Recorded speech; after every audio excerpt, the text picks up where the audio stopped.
Hey everybody, I wanted to give you a project update. We're here on Bellington Street in Arlington, Mass. This is actually the very first project that myself and my wife are doing along with a good friend and business partner. We took a single family home, it was a bungalow, and we chopped off the roof and the whole second floor.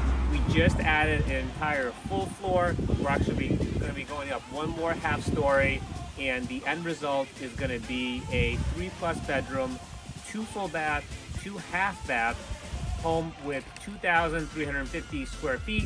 It's going to be really beautiful. I'm going to show you some renderings at the end, but right now I'm going to walk you through inside and give you the basic layout of the home. Soon as you walk in, you're going to find a mudroom perfect for shoes, jackets, hats. Right there will be a home office, right next to it a half bath. There's going to be a staircase going up, which hasn't been put in yet. That's the living room. In the back right corner is going to be a kitchen with a 3-person island. And right here will be the dining room, all open concept. Downstairs we'll have a fully finished basement. On the second level, in that far left corner, is the primary bedroom. And it'll have a walk-in closet in the back right corner. Carrying your wall will be the primary bathroom and the other full bathroom.